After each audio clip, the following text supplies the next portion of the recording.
Welcome to my scientifically informed insider look at mental health topics.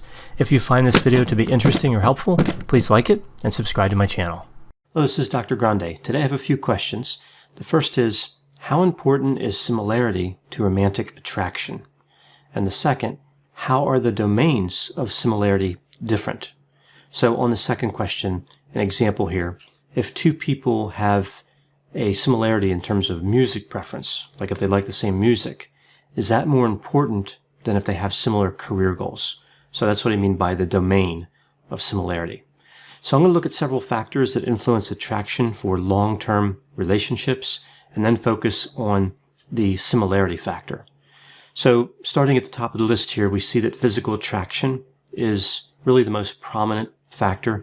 Some have argued that physical attraction is so powerful, it predicts so much behavior in terms of mate selection, that the other factors don't really matter at all. But even though physical attraction is important, it's really not everything. Next, we see the constructs of being kind, warm, and understanding. So these are really considered the most desirable traits after physical attractiveness. When somebody's seeking a long-term mate, sometimes they want warmth and trustworthiness more than they want attractiveness, vitality, status, good parenting skills, and good genetic contributions. So we see a lot of the important factors may not be as important as being kind and trustworthy. We also see that kindness is associated with long-term maintenance of a relationship. So it not only predicts initial selection, but it predicts success in the long run. We see that kindness is associated with positive persuasion strategies. For example, one partner trying to reason with another, as opposed to like coercion. We see low warmth and trustworthiness is associated with condescension, arrogance, self-centeredness, abuse, and infidelity. So there are positives to being kind and a lot of negatives associated with being unkind. Also in long-term relationships, we see that the satisfaction with the spouse's warmth and trustworthiness really affects how satisfied people are in a marriage. Now this gets a little tricky because this really only applies to people who are high on warmth and trustworthiness themselves. So if somebody is high in kindness, they value that in a partner, and their partner actually has that, relationship satisfaction would be much higher. Familiarity is a fairly common construct to look at when talking about mate selection. The more information somebody has about another person, the more attracted they will be, right? So the more familiar people are, the closer they get. The concept of implicit egoism explains attraction as well. There's this theory that people really positively evaluate information that even only tangentially refers back to them, or really refers back to them in a trivial way. For example, a person is typically more attracted to somebody if they share a birthday with that person, or if they have a similar name or the same name. Elements that don't really describe the person in any meaningful way in terms of relationships, but they're still thought of as important to individuals seeking relationships. A couple of other factors before we get to similarity. We see enjoying a positive experience together creates attraction, like sharing a meal together can facilitate attraction, and believing oneself to be liked by the other person. This is referred to as the reciprocal liking effect.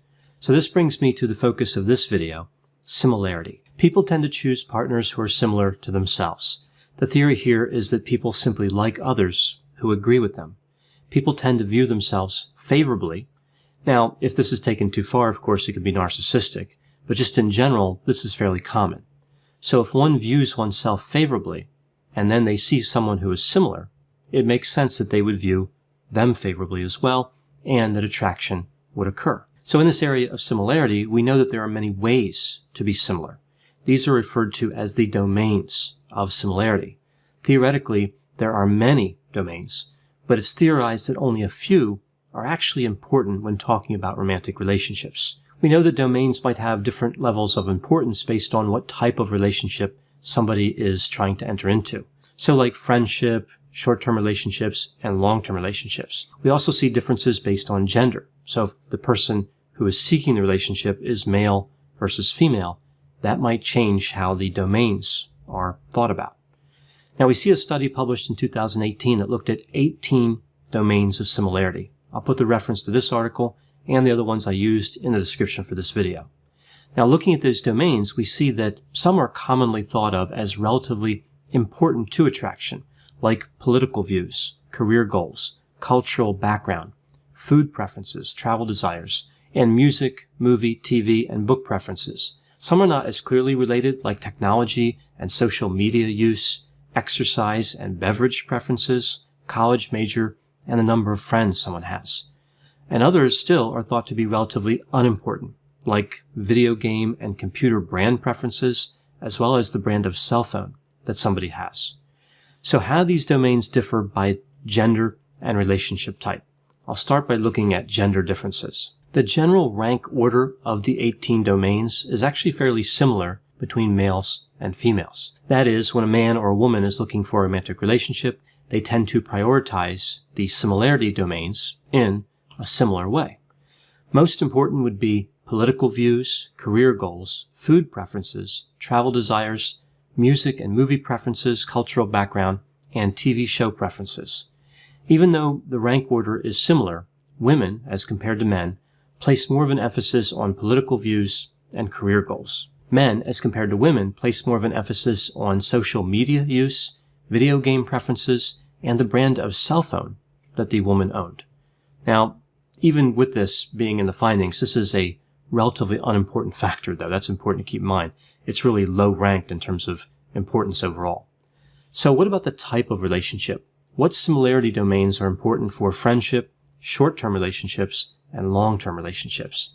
Well, with friendship, the most important domains are political views, music, food, and movie preferences, then career goals. The least important, really not surprisingly, would be the brand of cell phone, the computer brand preference, and college major. For short-term relationships, we see political views, that's again number 1, food preferences, career goals, and music and movie preferences. For the least important, we see computer brand, cell phone brand, and video game preference. What about the long-term relationships? What do we see that's important here? Well, career goals, political views, so political views is in the second spot here, travel desires, and food and music preferences. The least important are the same as they were for the short-term relationships, right? So we have the computer brand, the cell phone brand, and the video game preferences. So it's not just the rank order that matters when comparing the type of relationship, but also the relative strength of each domain. Did any domain stand out as being much more important for one type of relationship as compared to another type of relationship? Well, overall, every single domain was more important for long-term relationships than for the other two types of relationships. So when it comes to similarity, it has more of an effect on the selection of a long-term partner than it does in the selection of a short-term romantic interest or a friend. People are more selective in picking a partner for long-term relationships, which of course makes sense because the commitment is for a longer duration, and they wanted more similarity across the domains for these types of relationships. Career goals, political views, and exercise preferences are much more important for long-term relationships than the other types. Those three really stood out. So these findings are interesting, but how can we apply these findings in real life? So I have 5 points here that I think are related to these findings, that are an application of these findings. I'm going to focus here on just the long-term relationship component. So number 1, if you have a similarity with somebody that you're romantically interested in, consider revealing that, right? So if seeking a mate, don't focus on individual attributes like skills, abilities, and accomplishments. Focus on what you share with the romantic interest, how you two are the same. Second point, minimize differences. If you spot a difference, don't overcommit to it. Now, to use the example of cell phone brand, which of course wasn't a big deal anyway, but it's an interesting aspect to look at. If you notice there's a dissimilarity with cell phone brand, you might say, oh, this is the brand that was on sale, right? Kind of minimize the thinking behind the purchase of that particular phone. That's a lot different than saying only a fool would buy another brand other than this, right? That's really overcommitting to that particular domain. And it kind of boxes you in terms of trying to create a similarity later on.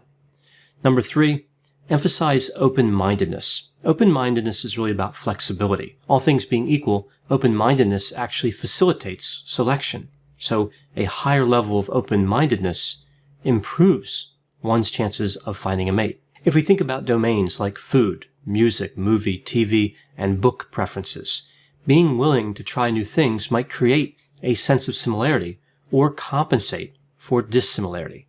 The other person might think they don't like that, but they're willing to try it, right? So that open-mindedness really can smooth things over. Another part of open-mindedness is to express an interest in their preferences. Find an overlap in your interests, right? So some of the important ones, like career goals. If you have an interest in accounting and the person that you are interested in has an interest in law, well, there's an overlap there.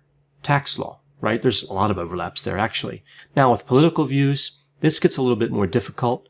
Like if it's a Republican versus a Democrat, I think one way to handle this might be to point out how you appreciate certain arguments or positions held by the opposing political view. Exercise preferences are also important. An example here could be like if the romantic interest likes exercise, like they like to exercise a lot, you could say something like, well, I think I need to work out more. Again, just showing flexibility.